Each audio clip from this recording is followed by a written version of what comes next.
And here's per hand. And it is right. Hello, everyone.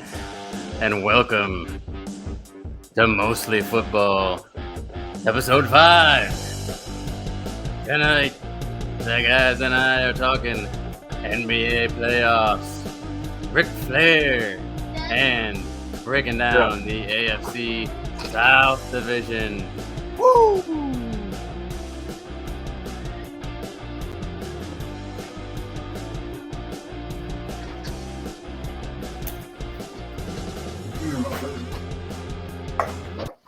Alrighty, guys, what's up? I got Whiskey in the house. I got Nate the Dirty Bird in the house. We are talking NBA playoffs. We are talking, apparently, I didn't know this. TJ brought this up to me today. A potential return of the Nature Boy. Seems like he never left. Yeah, apparently after 11 years, Nature Boy is going to be returning to the ring for one final fight. Now, is that going to be a WWE ring, AEW? We don't know, but it's going to be on Fight TV. I don't know if we have a date set or not, but that is the latest from the world of Twitter, which we all know that I have the most clout of any of us in the Twitter world, but that's a story for another time, kids.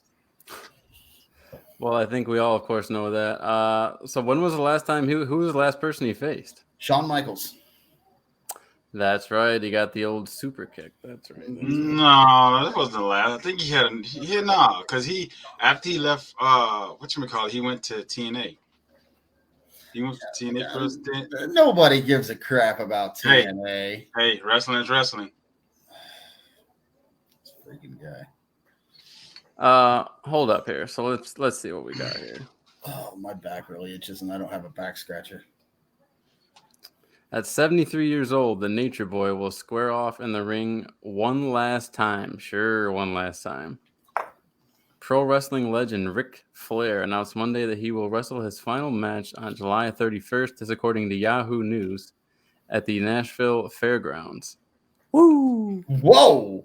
The two-time WWE Hall of Famer. It's not going to be nothing special. 16-time world champion. Hasn't wrestled in a match in more than 10 years. Good Lord. The show called Jim Crockett Promotions presents Ric Flair's Last Match will stream live on Fight TV, FITE, just as he said. I don't know how they afforded that. He's the Nature Boy. You can afford whatever you want. A lot of these smaller promotions are on Fight TV. That's nothing new or spectacular. Have you watched anything on I guess Fight he's TV? 73, so it wouldn't cost you that much. Do what, Dylan?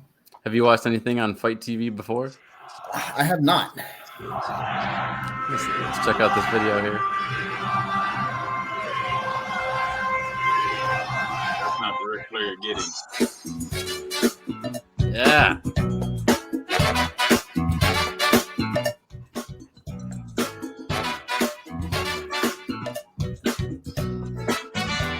I'm surprised they didn't get flagged for these images that's in this video. Yeah. Well, this is on Ric Flair's Twitter. Courtesy of Ric Flair's Twitter here.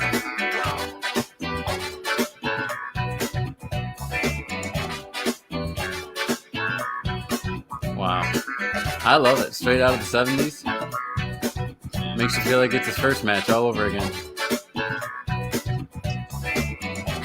Look at that. Coming right at you. Woo!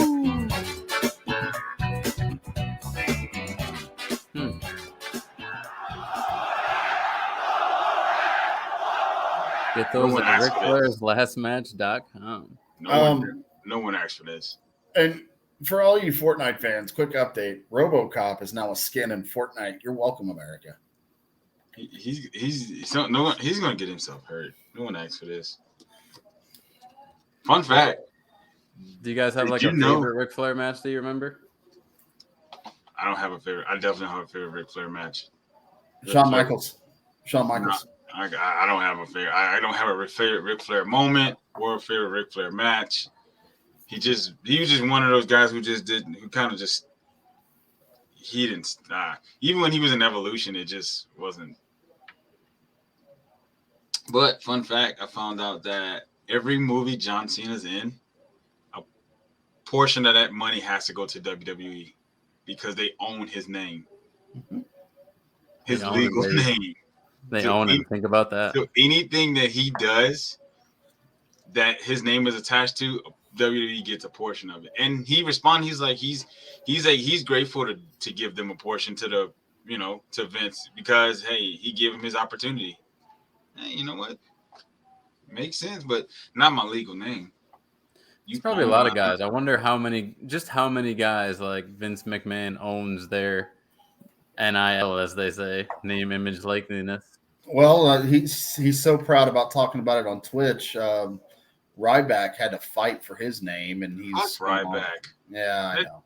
Fuck, man. You know what?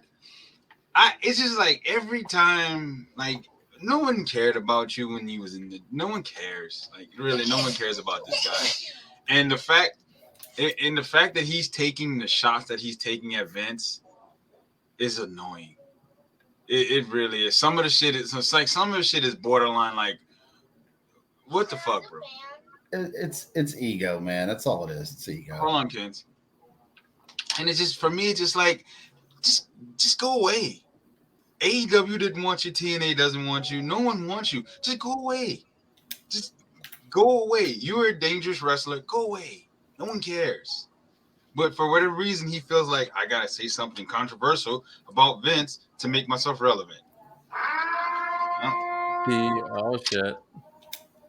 The name rings a bell. By the way, we're past the minute mark, guys. You can curse now. The name rings a bell.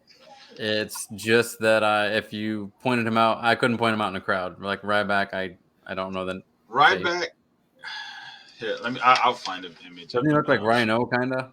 Or is that someone else? He's built stocky like Rhino, but more defined muscles. Ooh, I like the way you describe him there. Yeah, right? He's stocky and more defined, huh? Yeah. For those of you just listening, I mean, let's just say TJ is doing wild things underneath that desk. Thinking about Ryback. You know it. TJ, I noticed, we'll get to it later, but, well, never mind. We'll get to it later. There you go, Dylan. Now, what you got? That's Ryback.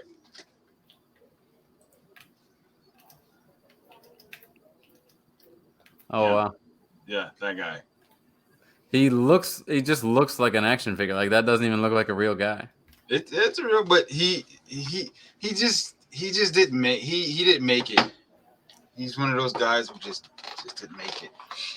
Even though he had the helps and handouts, he was just one of those guys. He's listed as he's like Goldberg, one of the unsafe wrestlers. He had everything set up for him, huh? Yeah, pretty much. And then he hurt a couple wrestlers like Goldberg did. So, but yeah, that's who he is. Yeah, those are some of my favorite.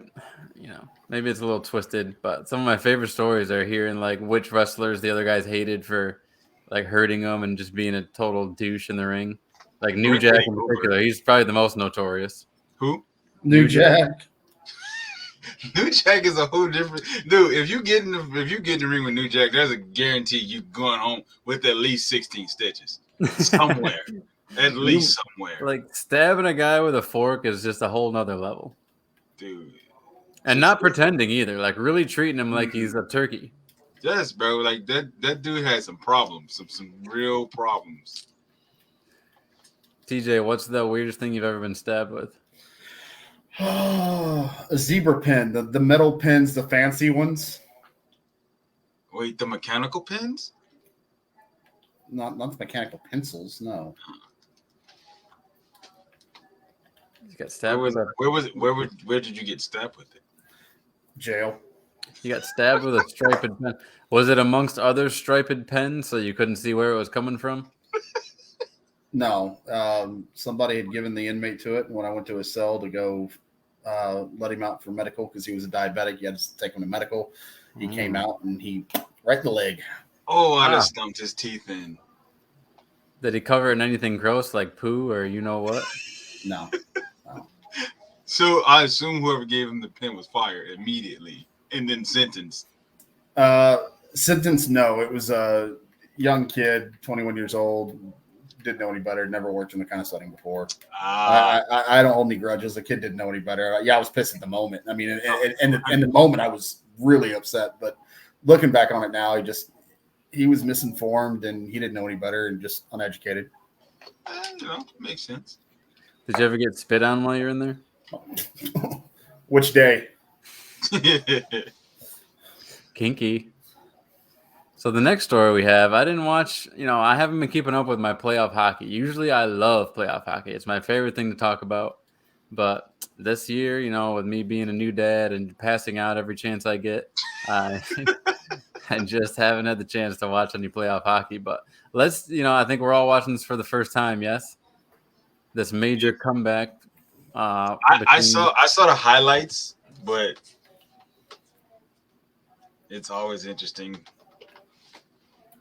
Let's see if we can't get it to play here. Great. Sports Center. What do you expect? Well, no, we're ESPN. There we go. We got the Penguins coming out for everyone listening. Captain's coming out. We got the New York Rangers on the ice. This is the Penguins-Rangers game. Game 7. Stanley Cup playoffs. Oh, and we got to score early here. Look at that. I've never seen long hair like that in hockey. That's the first time. That's the first rocker. First ice rocker. Look at that. That's gross. Penguins coming from the outside and the angle off the range. No. Wow.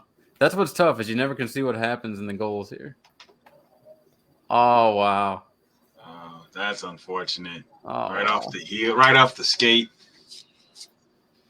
TJ, do you watch hockey very often? I used to. I have not in years. It was one of those sports that I watched because I like the physicality of football, obviously. I got away from it. So I haven't watched it in a few years, to be honest with you. That was impressive. That has to be illegal. He kicked it and high sticking. He sure did. And They counted it, though. What the hell? People who are hockey fans are like, that's not high sticking, you idiot. But, wow, that looked totally illegal. Oh! Stretching out the Penguins goalie right off. That's what kills me is these guys can ricochet it right off the opposing team's skates. And then the goalie doesn't know where it is. And before you know it, it's behind him. Oh, Penguins with a breakaway. He's going down the middle. The Rangers goalie's effed, and he gets the goal. I'm going to be honest. I feel like if you think about every sport, I feel like goalie is probably the hardest sport to play. Is the hardest position to play in any sport. Well, if you think about it, you have to really yes, it's a black puck on white ice, but you think about this puck is moving left, right. And it's going through different body parts. You gotta just you just gotta have that. You gotta just that twitch. I will say I think soccer goalie is harder than hockey goalie, and I'm going to catch a lot of flack from hockey fans on this. I know it. Feel free to hit me up. You think soccer is harder? Dude, there's so much more space to cover. Yeah, true. But for the most part, yeah, they're just kind of kicking it around the middle and you're chilling. But when it's time to go, you never know where that ball is going to get kicked. And let's see here. There we go. You just don't know where that ball is going to get kicked, and there's so much ground you got to cover. In hockey, you and your gear basically cover 3/4 of the goal already. So it does get tricky down there, but that's what I think. What do you think, TJ? Who's got it worse, hockey or soccer? You know what? I really have an opinion on this. Surprise, surprise. I think soccer players are in a lot better shape. I think hockey players are a lot tougher, obviously, for obvious reasons. If I had to pick and choose, I'm going to give the edge to hockey players. You would. Just because you're skating on ice. Soccer. Yeah, I know. No. It's because you're white. Oh, point for Nate. So why was that? I cut you off there. Because you're having to skate. That's fine. All right, so that's automatically an advantage for hockey. You do have to I skate. mean, he has a point. I mean, shit, I couldn't ice skate. I mean, shit. I don't know. Like I said, for me, it's just like you have to have like your reaction time has to be quick. Because I mean, I it's get a it. small puck, and you got. I mean, yes, it's a smaller goal, but dude, like I've seen some goal shots. I'm just like, how did you block that? How did you catch? How did you see that? The camera don't even see it. Listen, you guys are from Texas. I get the fear of ice. You don't experience it very often, but when you do, it's not forgiving. At all. So moving on to the next story here, we have the NBA playoffs. And Nate, did you happen to watch the game last night? Or was it last night It or was Saturday? no, I didn't watch it, but they really disappointed me. Okay, they really disappointed me. The Suns, you gotta do. You cannot. A game 2, I get it. Game 3, maybe. Game 4, if it's not an elimination, maybe. You cannot get beat by 33 points in a game 7. You can't. You cannot get beat. And at one point, they were up 40. You cannot get beat by 33 points in a game 7. Chris Paul is like my second favorite NBA player. Who's your And first? Shaq, of course. And for him to go out and disappoint like that, and now they're trying to say it was a quad injury and this and that. At this point, I feel like his window for a championship is closing. And for me, I believe it's probably closed already because this was the year. This was like your best chance to win. The Suns were in a great position, and there's no telling what DeAndre Ayton's going to be back next year. I mean, I just honestly, you can't drop the ball like that. So, just out of morbid curiosity here, and I'm being serious. I'm not trying to be funny. Where does Michael Jordan sit on that list for you? For me, as favorite NBA player, Mm-hmm. he's probably number 5, maybe Wow. 6. Okay. Because obviously you got to think about Shaq, obviously, then Chris Paul, Kobe's next, then Allen Iverson. So it'll probably have to be somewhere between 5 and 6. Wow. Everyone you just named was not in Space Jam, so just remember that. And for me, like Jordan, like I didn't get to see a lot of Jordan, obviously, because of the time I was born. But like a lot of the players like Kobe, Shaq, I got to see those guys actually play from the beginning. But for me, I mean, Jordan, he's up there. I mean, I'm not gonna say he's if we're gonna go best in the world, best at basketball, I'm gonna go with Jordan. But for me, my top 5, he's probably number 5. He might not even be in number 5. If I had time to sit down and think about it, he probably wouldn't be in my top 5. That's favorite. Okay. What did you think of The Last Dance? Have we talked about this? Yes, Yes. we talked about last week. Well, we talked about what TJ did with it. My only opinion on it is I felt like it rubbed a lot of people the wrong way because of how it made Jordan look. But at the end of the day, why would I make a biopic about other people? It's about me. I'm going to make myself look good. Period. That's what I'm going to do. I don't like the whole thing with Scottie Pippen. He should just shut his mouth. Like, just shut up, Scottie. You just shut up. Just and everybody else, obviously, Isaiah Thomas, they got beef, and that beef ain't gonna go nowhere no time soon. Everybody else who felt some type of way, get over it. Make your own, and you can highlight yourself. But it was about Jordan, so he's gonna highlight all the good. It's just that simple. So we've got this from Brad Botkin on CBS Sports. Chris Paul blows 5th 2-0 series lead of career and NBA record. and the Legacy Birds are going to be singing. It starts. The Phoenix Suns were gutted by Luka Doncic. Let me just say, I don't know. Did you guys see this? At one point in the game, some of the Suns players were actually holding umbrellas because Luka Doncic was making it rain so hard on the court. Dude, Did you guys he was see that? on their ass. They were just Jesus, dude. The Phoenix Suns were gutted by Luka Doncic and the Dallas Mavericks in Game 7 on Sunday, trailing by as many as 46 points and a 123-90 beating that somehow wasn't even as close as a 33-point margin would indicate. Chris Paul didn't make his first basket until the Suns were down by 40 at the 7:26 mark of the third quarter. He had 1 point at halftime, finished with a completely useless 10 and a minus 39 for the game, the worst single game point differential of his career. And fun fact, I heard this yesterday on 97.1 The Eagle, the official home of the Mavericks here in Dallas. Dallas, for the first time in the playoffs, shot over 50%. They shot 56% from the field. That hadn't happened all postseason. They were on Phoenix's ass. Look at TJ doing homework, coming in with stats. They were on Phoenix's ass last night. Like, it just was terrible. I didn't watch the game, but I was at the movies. But I just happened to pull my phone out, and I look, and I'm like, "There's no way this is the real score. Like, there's no way." And then I opened it, and I'm like, "Are you fucking serious?" What'd y'all go see? Oh, we went to go see Doctor Strange, the Multiverse of Madness. Dude, that was a great movie.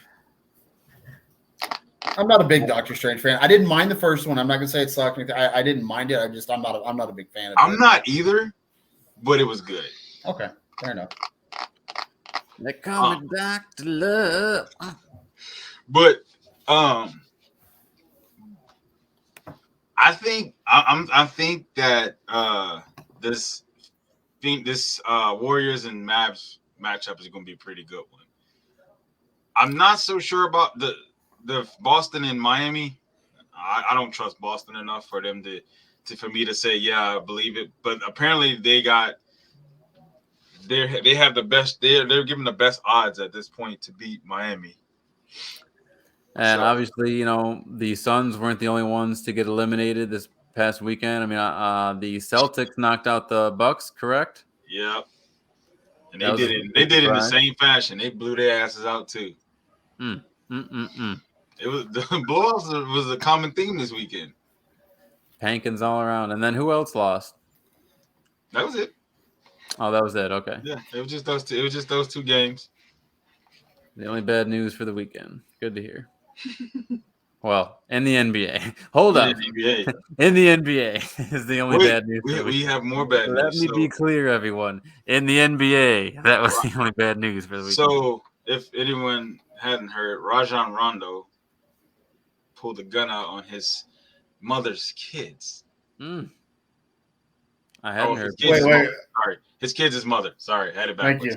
Thank you. So, apparently Rondo has a really bad temper, and he's been kind of violent towards her. He's been verbally abusive and physically abusive to his son.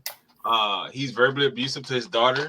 He calls her all kinds of names, and apparently him pulling a gun was one of the many times he's became abusive towards his kids' mother. So yeah, Rondo has some issues on his hands right now.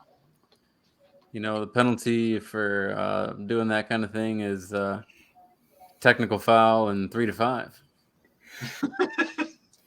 Well, apparently the NBA is in the process of gathering more information. I mean, what more information do you need? He pulled a gun on a woman who was not assaulting him. So now, is Rondo still active in the NBA? Yes, he plays for the Cleveland Cavaliers. So I have a message for anybody that is in the NBA, NHL, MLB, NFL. I don't care. USFL, PGA, women's basketball. I don't give a damn. When you have somebody like this that does something, pulling a gun on kids, gets caught selling drugs, there shouldn't be a suspension. There should be an automatic, you're fired, you're out of the league, no questions asked. I believe that. The reason is obviously, number one, you broke the law like a dumbass. Number two, you have hundreds, thousands, dare I say, millions of kids of all ages, of all walks of life that look up to you at somewhere on this planet, whether it be local, whether it be a kid in another town, whatever it is. There is no excuse for that. None. Zero. And there should be a zero tolerance policy for this kind of BS. And the fact that these guys do this kind of crap, whether it's drugs, whether it's pulling guns on people, bar fights, beating up their wives, girlfriends, moms, daughters, whatever, and then they get to come back and still make millions and play a game. No, BS. That's my rant. No. I absolutely agree. And this is the thing. This is the issue. Is like, if you get to a point where you feel like you're good, just walk away. Just leave. But apparently he was at her house, so go away. Like, I just don't understand. I don't understand this whole situation. I really don't. I don't understand. Like, you risking your career for nothing. Yeah, and unfortunately, these companies, let's not get it twisted here. These teams at the end of the day are companies that need to make money. And these gentlemen, these guys, have the type of talent that brings them in more money than they cost the team. And as long as that is the case, guys like Antonio Brown and these other guys who continuously get in trouble and still get chances to come back because they put wins on the scoreboard, unfortunately, that's the way it is right now. Yeah, unfortunate. That's the way it is. Money. When it comes to money, morality gets thrown out the window. Money. Jesus. So, this is one of my biggest fears, dude. This right here. When they signed Tyrann Mathieu, I knew this was going to be a trend. And my biggest hope right now is that OBJ does not follow Jarvis fucking Landry. Ooh, wouldn't that suck for Although you? the Saints wouldn't be able to afford him, but at the same time, hometown discounts are a real thing. From SportsIllustrated.com, from Collier Logan, maybe that's Logan Collier, who knows? Jarvis Landry signs with the Saints, headed home to New Orleans. After signing hometown hero and ex-LSU star safety Tyrann Mathieu, the New Orleans Saints have doubled down and are bringing home another local icon, Pro Bowl wide receiver Jarvis Landry, who at this point is going to pair up with Michael Thomas and first-round draft pick Chris Olave. Man. Form a nice little trio for old Jameis Winston down in New Orleans. The only thing that if this was Sean Payton, I'd be worried. If Sean Payton was still a head coach, I'd be worried. Dennis Allen doesn't scare me too much because he's not an offensive-minded head coach. So I'm not too worried about it. But at the same time, I still have a little – it's still there. TJ, do you think that this puts the New Orleans Saints as having the best wide receiver core in the division ahead of the Buccaneers and the Panthers? That's tough. Panthers have DJ Moore, and I think they still have Robbie Anderson. Trash. And they have Terrence Marshall. Dookie. Both of them. Now, Tampa Bay. I mean, listen, we're talking from Atlanta here. That's maybe not the best vantage point. I'm going to be – so one thing I'm not. So here's one thing. Hang on. Let TJ finish it, and then we'll go to you. No, go ahead. Nate's already on a roll. I'm a fan of the Falcons, but I'm going to be honest. That's one thing I'm going to do. I'm not like some delusional fans. Well, if they're obviously we all know the Tampa Bay Buccaneers are the best team in the division right now, especially since they got Tom Brady back. We all know that. But the Panthers wide receiver was a dookie. I'd rather drink hot dog water than have them as wide receivers. Last year, they both had rough years. DJ Moore had a better year, but previously, they both had very nice years. I thought that was a nice little duo there. Yeah, but go ahead, TJ. Do you think the Saints receivers are better than the Bucks receivers? That's Essentially is the question, yes. Which is Mike Evans and Chris Godwin for those playing at home. This is the part of the show that Dylan gets a kick out of because, as everybody knows, I don't follow the NFL as closely as a lot of people do. I know the Bucks have Gronk. I know they have Mike Evans. After that, I'm kind of lost. I don't really know. Chris Godwin. Okay, they've got Godwin. I don't know too much about Godwin. I really don't. I know the name Jarvis Landry. Just because it is Tom Brady, I'm going to put Tom Brady first and then the Saints because of the receiving core, because of who the quarterback is.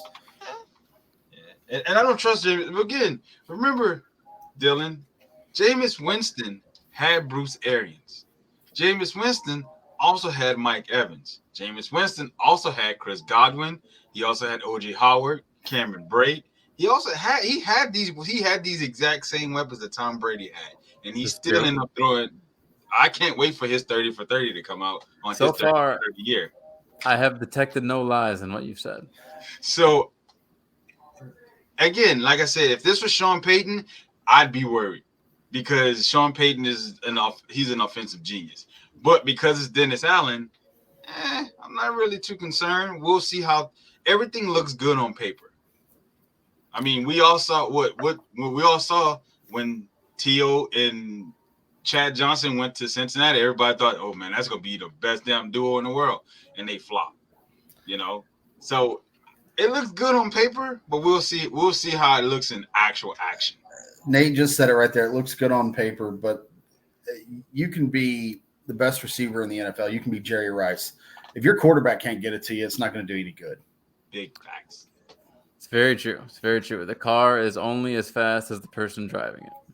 Exactly. So we'll see. We'll see how things play out. We'll see if they get going. We'll see. But for me personally, it's Jameis Winston. I don't trust Jameis. So here's one I thought was pretty cool. This was actually from a while ago, but I wanted to share it with the MFers.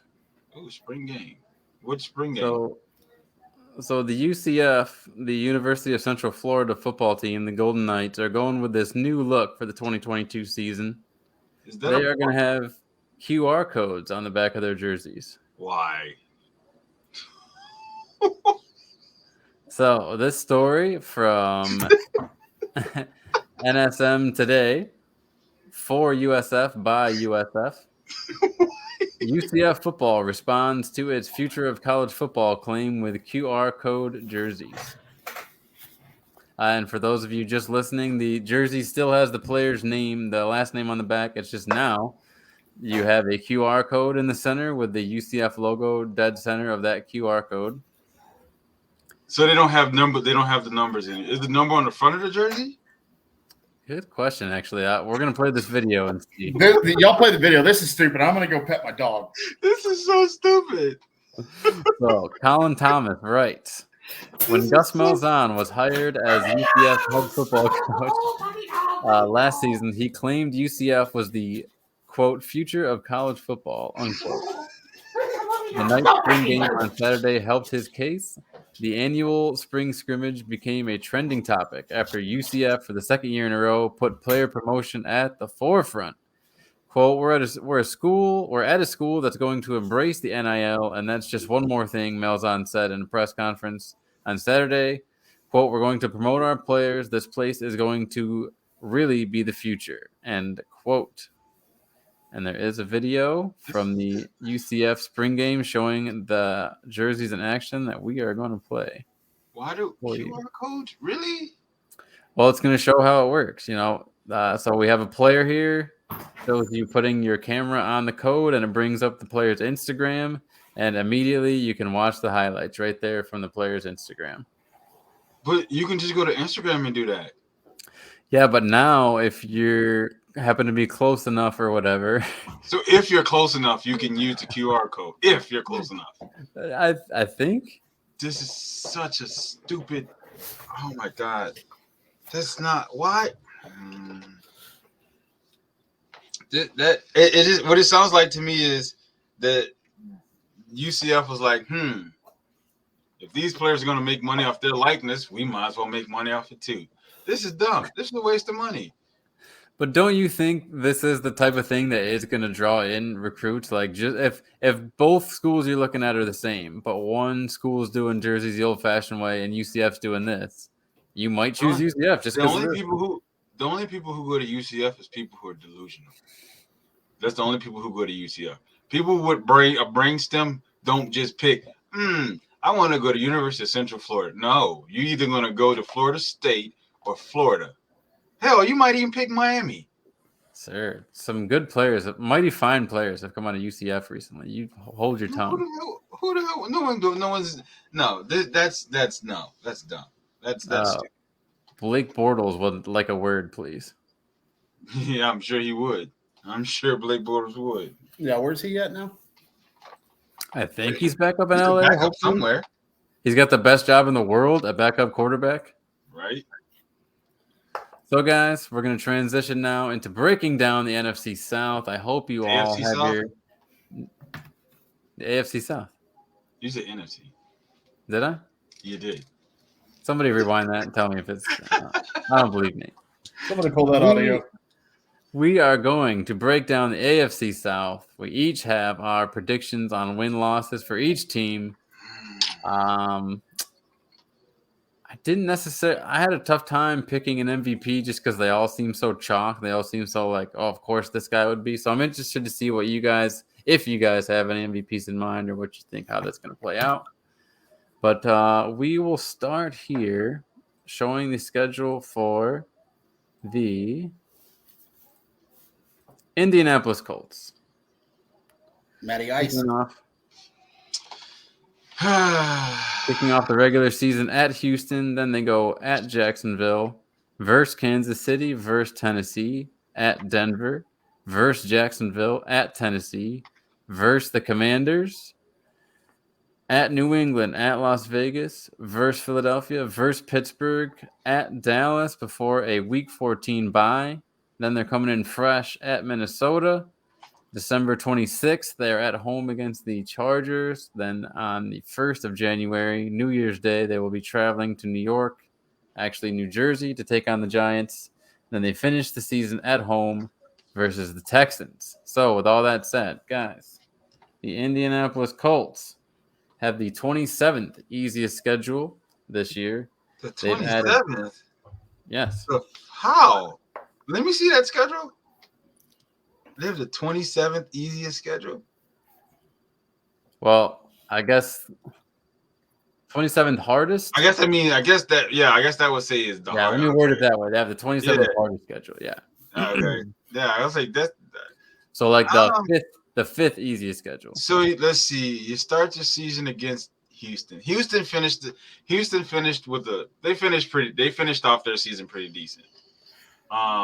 They finished off. I mean, obviously they didn't beat the Titans, but they almost came back to beat them. So, I'm gonna put it to you like this: Jonathan Taylor is gonna be the deciding factor of how this season goes for the Colts.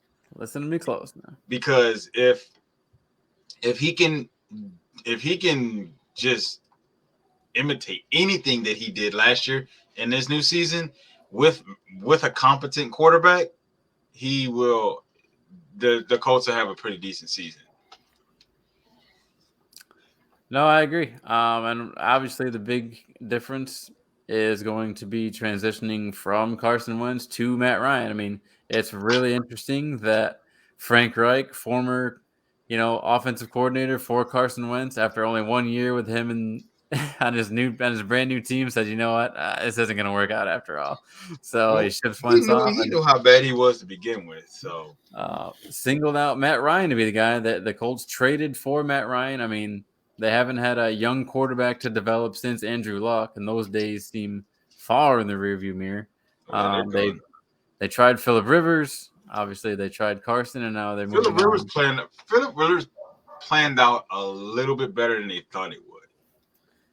True. Yes, I like Phillip Rivers, but I think 17 kids. I think honestly, if Phillip Rivers would have gave it one more year, and he had Jonathan Taylor, I think that team would have been one of the top teams. They'd have definitely been a contender. There's no way they wouldn't have been a contender. Well, Colts also made some other big moves. They added Stephon Gilmore and they traded for Yannick Ngakoue. Dude, I think they made the trade with Ryan.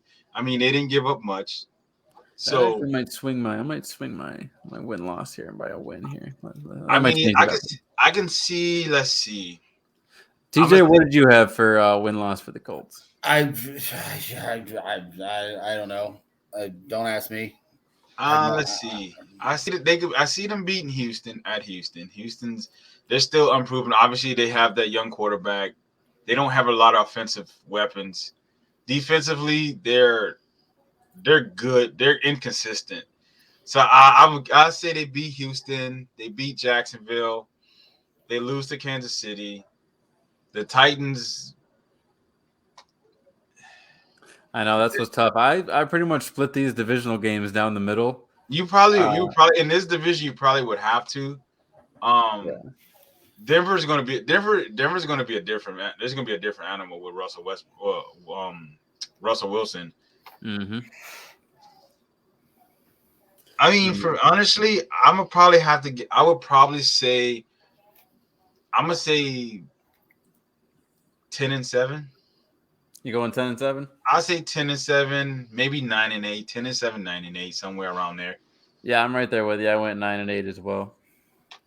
Next up, because you look at, they got a couple easy games. Obviously, we don't know how Jacksonville is going to come out.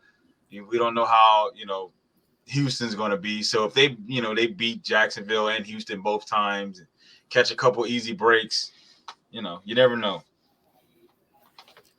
Tennessee Titans. Ooh, Tennessee. Obviously, Derrick Henry's going to be healthy. Yes, finally. Sorry, I almost worded that very strangely. He got significantly hurt for the first time in his career as such a workhorse. They traded A.J. Brown and got Treylon Burks. They don't have Julio anymore. So this kind of got lost in the shuffle, too. They did trade for Robert Woods early on in the offseason. Yeah, they got Robert Woods, but he's coming off an ACL injury. Yep. So we don't know how efficient he's going to be. Yeah, obviously, everything's going to fall back in Derrick Henry's lap. That's where the offense is going. Everything's going to run back through the offense through Derrick Henry, and we're going to see how it plays out. Let's see. They open the season. They beat the Giants easy. That's a win. Buffalo's going to be a tough game, but I think they're going to lose Buffalo. Vegas. That'd be a good game right there. Monday Night Football at Buffalo. It's gonna be definitely. I think Buffalo beats them. I think they beat Vegas. Yeah.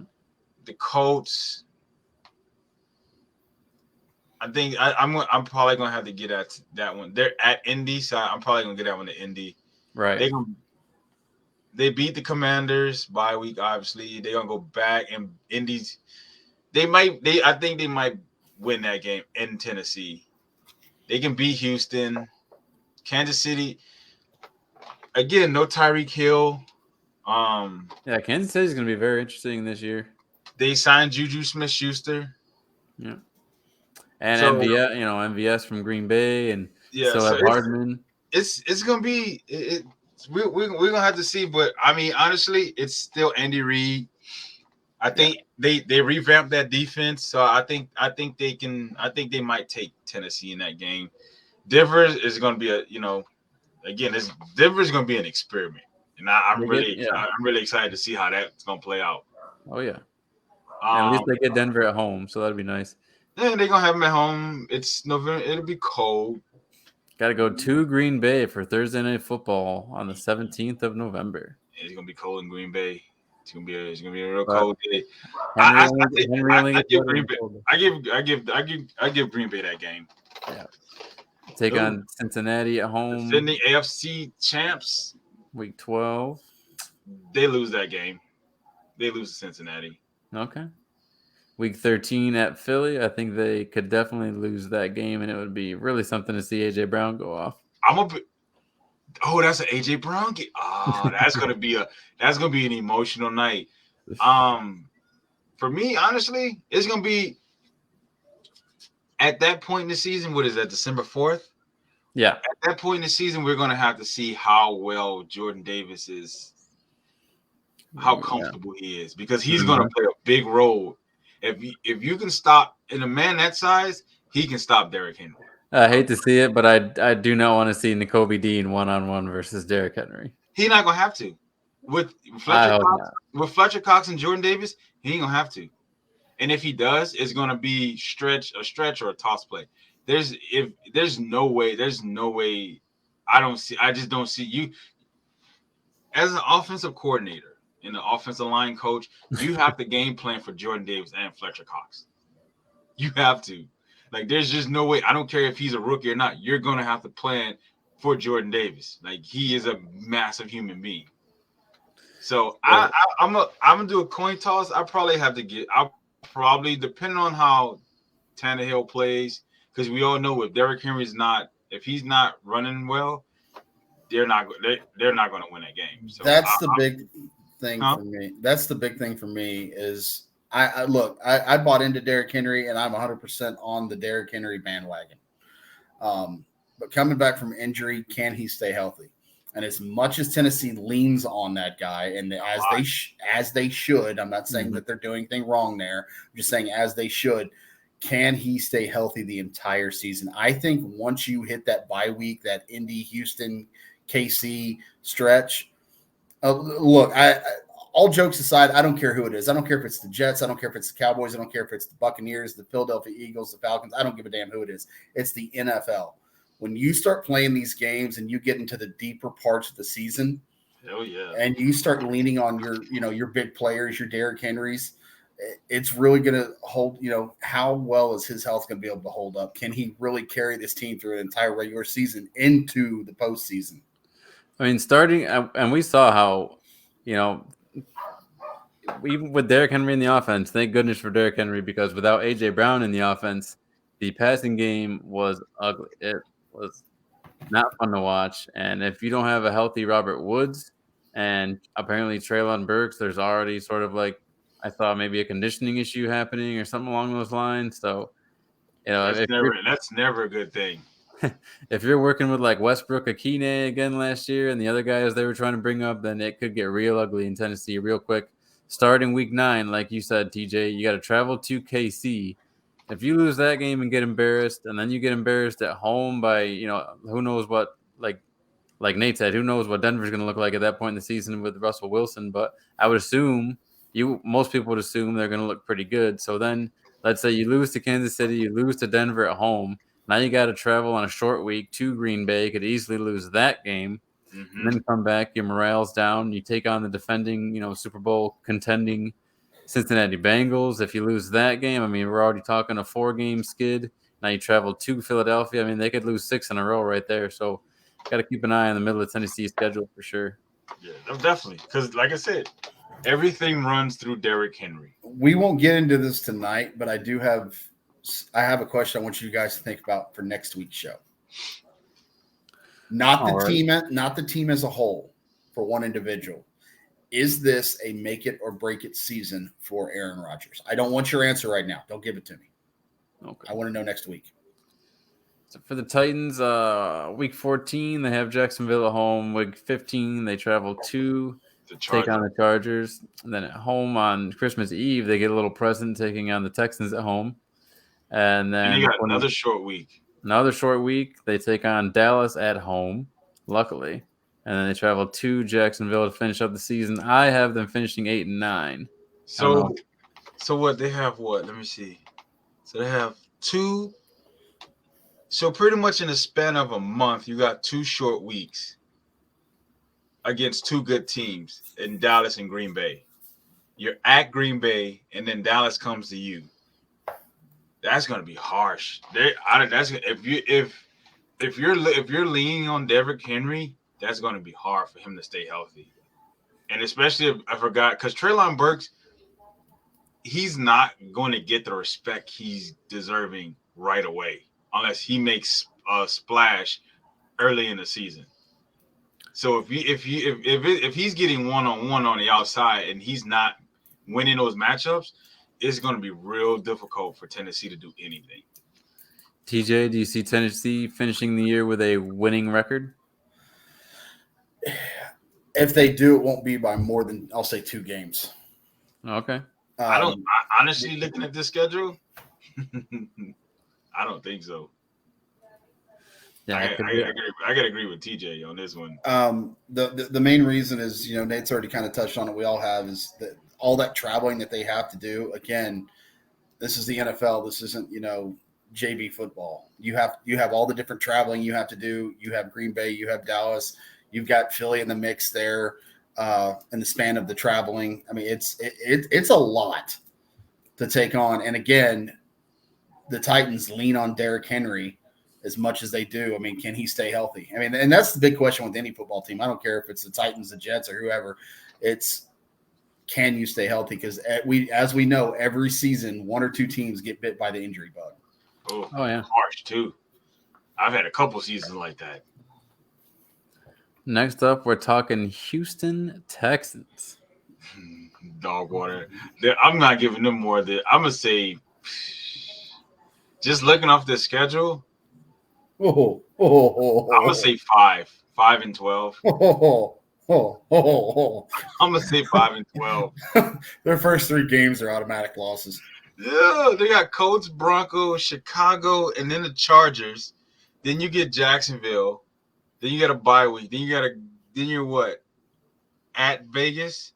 Then Tennessee. Philly. Nah. I mean, all right, Philly, you lose to Philly. Then you can possibly go on a run against the Giants, the Commanders, the Dolphins, and then Cleveland.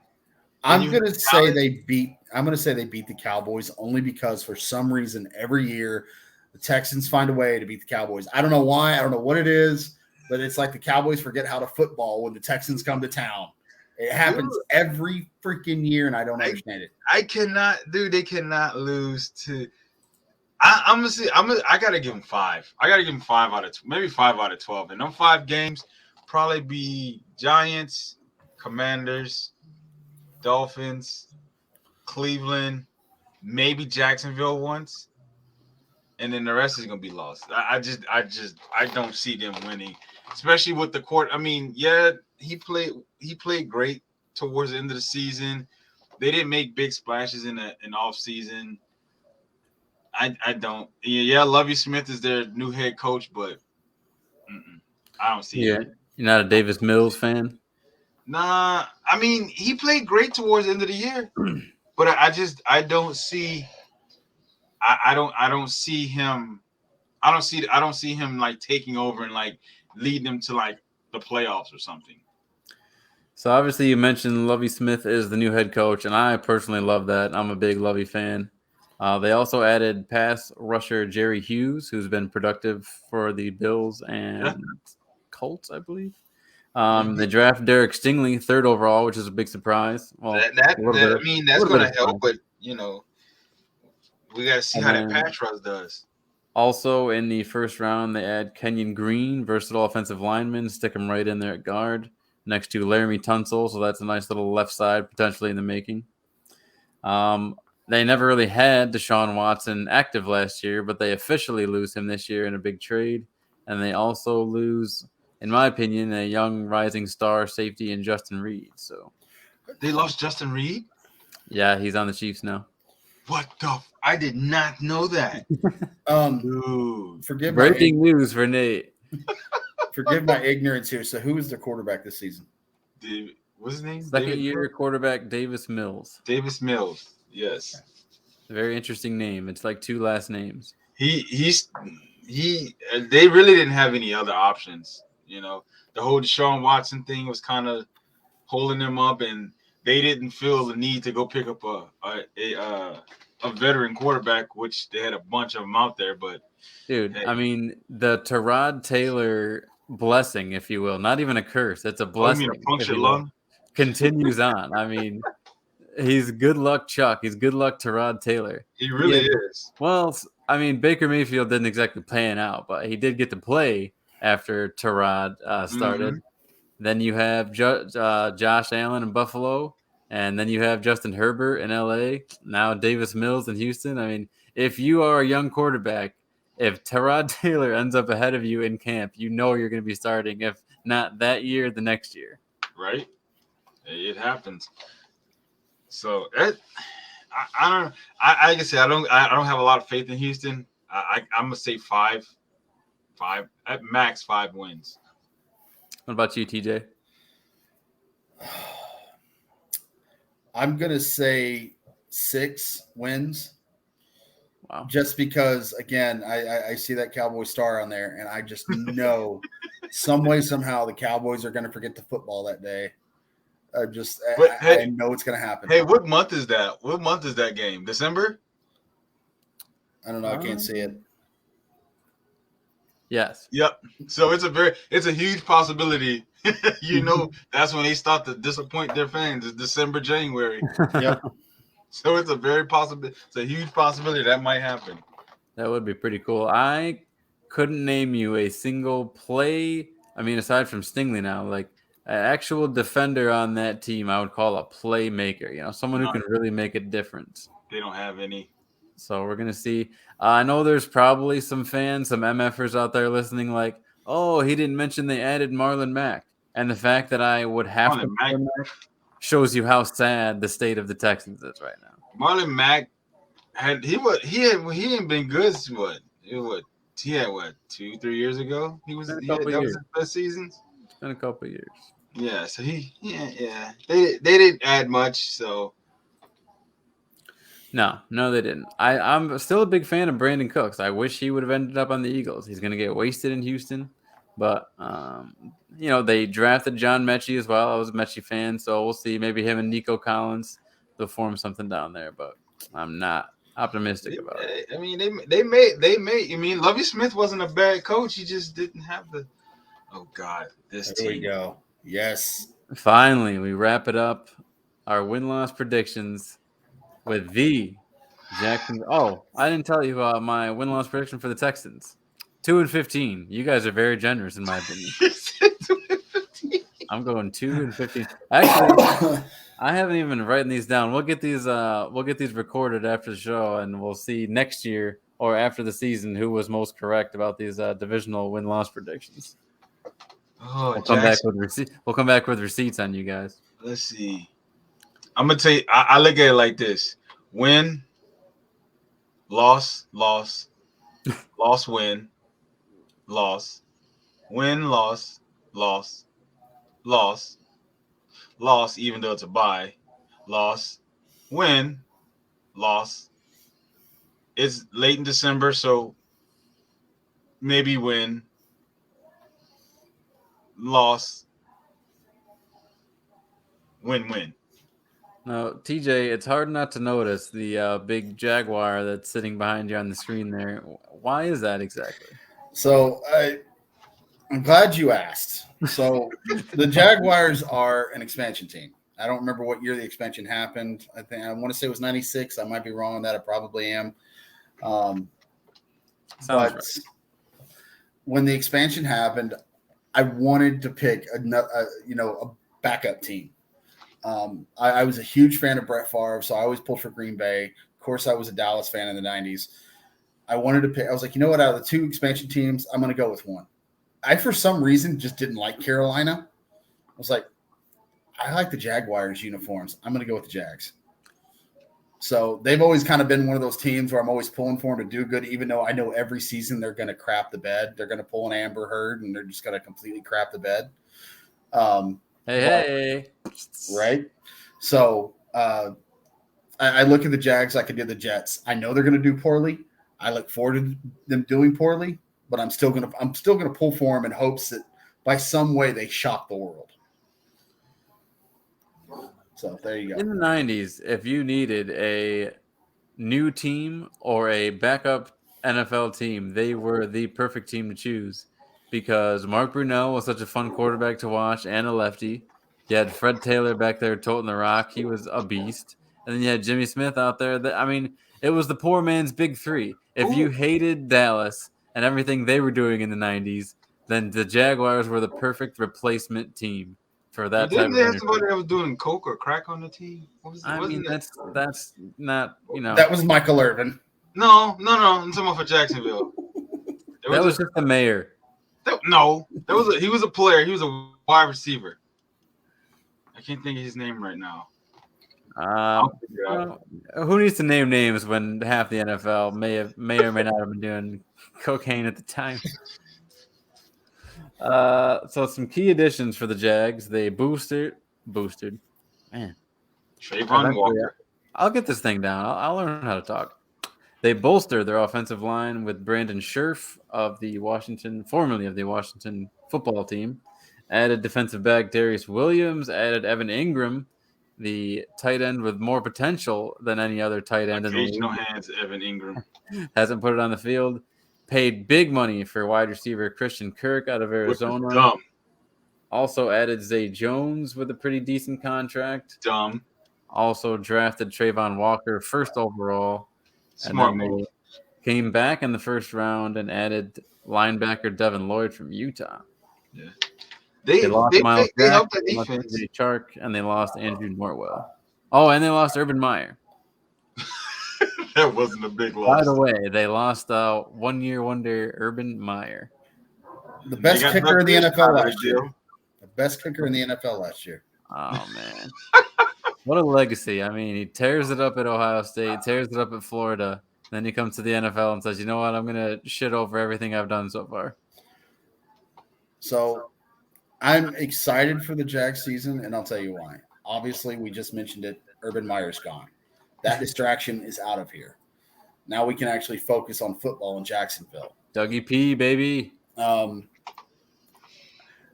Do I think he's going to do a whole lot in the NFL? No, but I'm still pulling for the guy. For some reason, I like the guy. I call him Mr. Sunshine, Trevor Lawrence. What? You don't have faith in Trevor Lawrence? No, I don't. I have faith in him. Dude, he's like blonde Jesus. You got to have faith. Right? I for some reason, and I don't know why, I like the guy, and I don't know why, I just do. I'm like, you know what? I'm going to pull for this kid. Something tells me to, so I'm going to pull for him.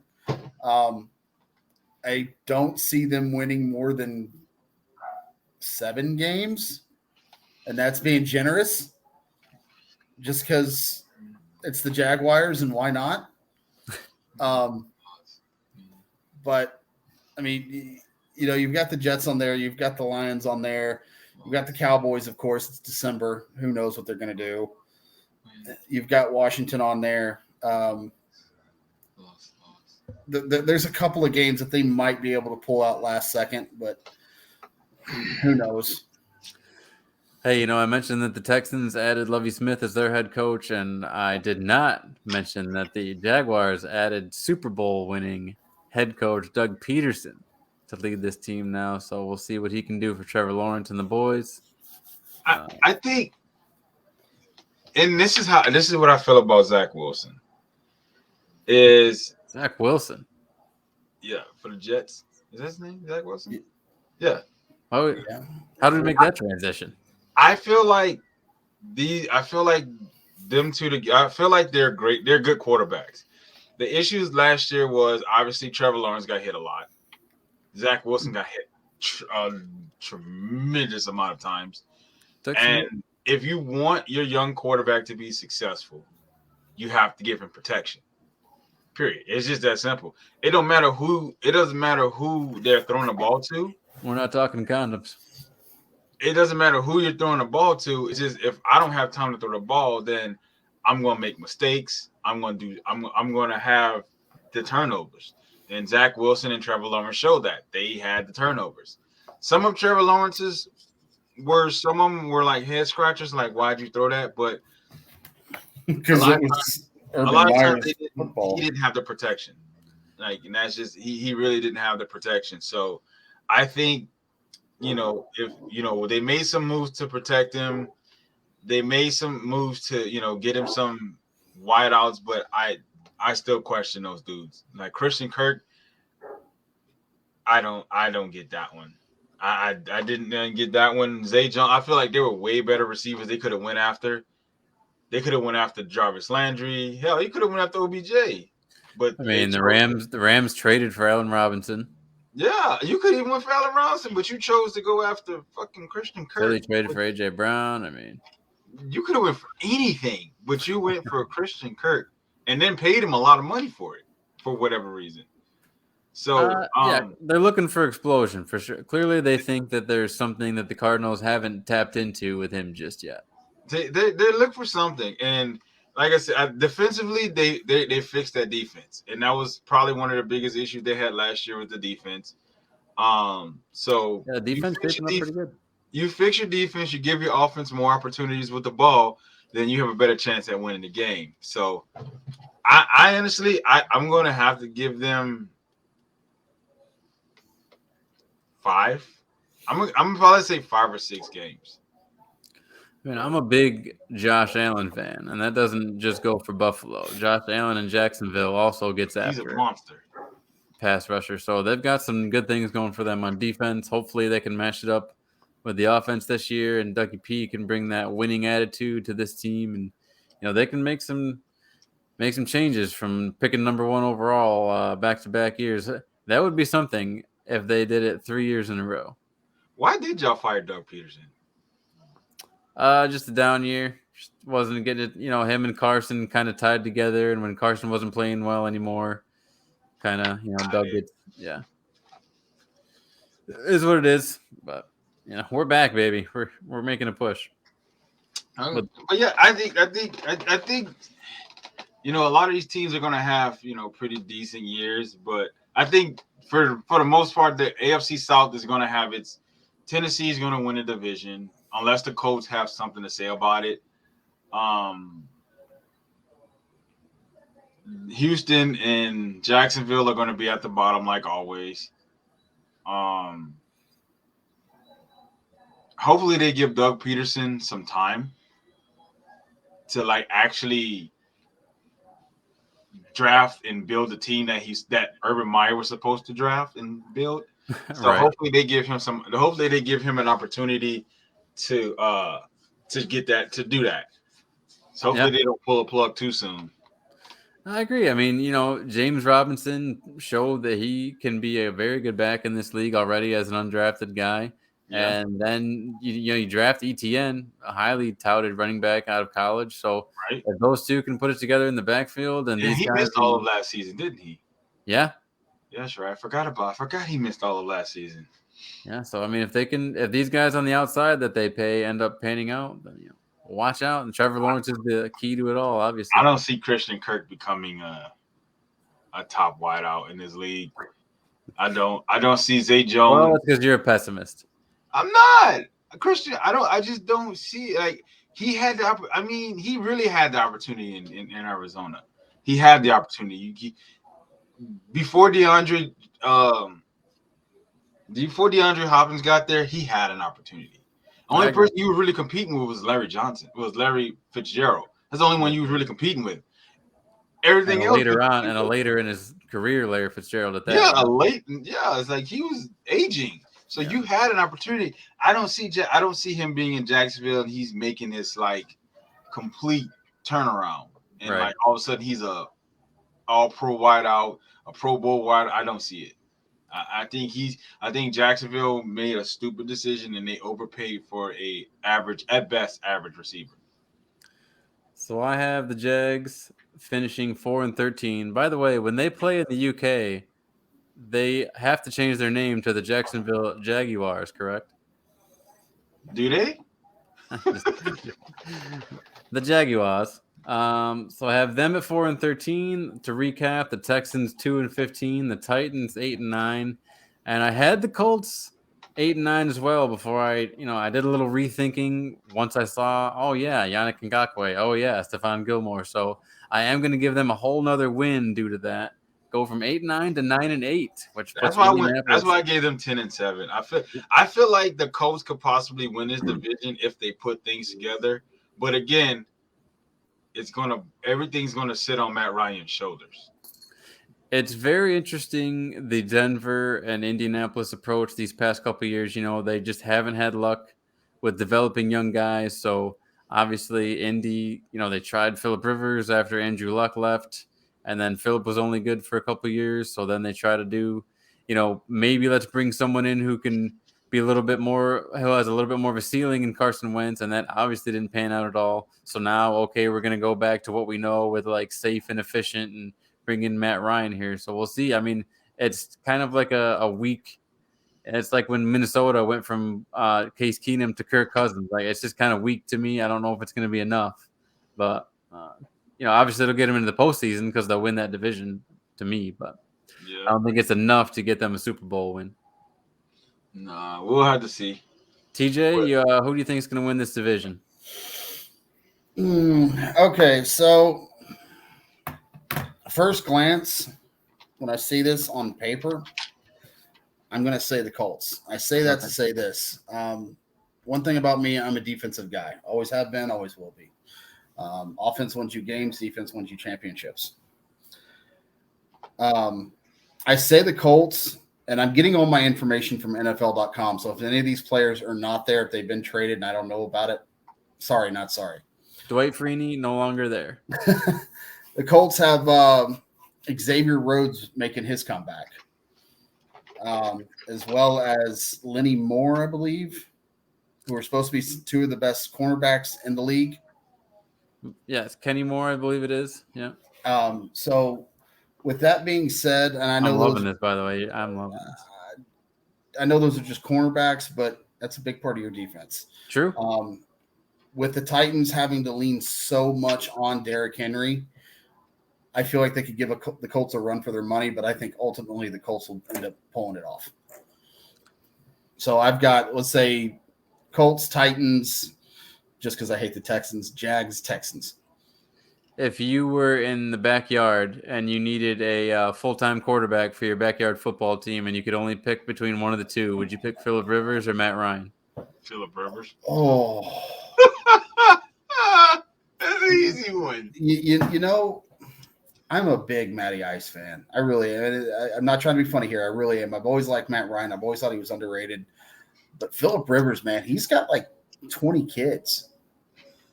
So if he goes down, he's just going to pick somebody from his bloodline. So well, think about this. Do you want Phillip Rivers talking trash to your family members is what you really should think about. Absolutely. He's an excellent trash talker. He's an excellent trash talker. Absolutely. And he doesn't curse. There are two guys in the NFL throughout time that I've loved to hear mic'd up as far as quarterbacks go, and that's Brett Favre and Phillip Rivers.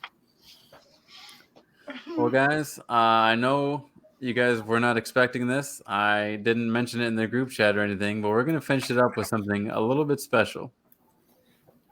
I'm going to finish it up with some trivia. AFC South style, boys. I have got some questions for you to wrap Just mark mine up as a loss because I already don't know.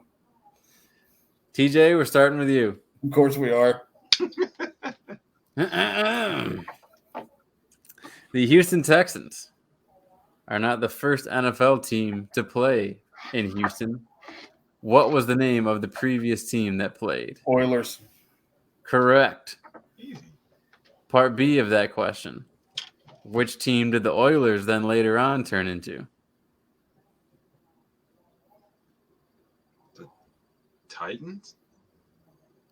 Oh, Nate with the steal. Yeah. Yeah, it was the Titans. Yeah, Titans. Nate, down to you. Which team did the Steve McNair-led Tennessee Titans lose to in the Super Bowl? It had to have been the Rams because that's the only time they made it to a Super Bowl. Wasn't the Kurt Warner Rams, right? That is correct. It was the Rams. I think when I edit this thing, I'm going to put in some ding. A little bit of correct in there. TJ, back to you. In which city were the Colts located before Indianapolis when they won their championship? Kansas City? It was actually, Nate, do you know it? Yeah, of course. Baltimore. Correct. They were the Baltimore Colts. Okay. Nate, down to you. Peyton Manning was drafted second overall in 1998. Which team picked first? And for a bonus point, which quarterback did they take? In 1998.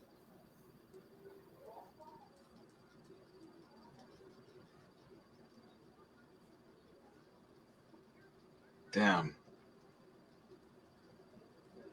What team was worse than the Colts in 1998?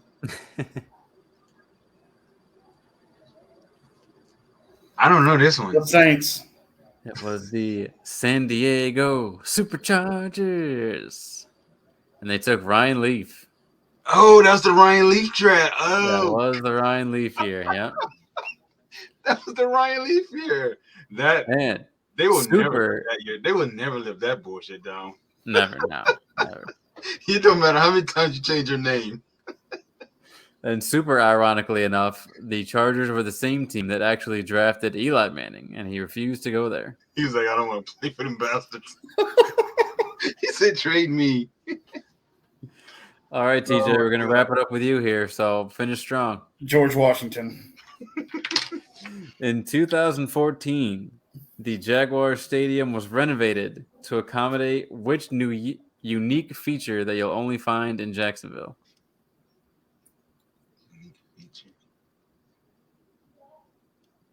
Yeah, I have no idea. They added 2 swimming pools. I wouldn't have guessed that with 110 tries.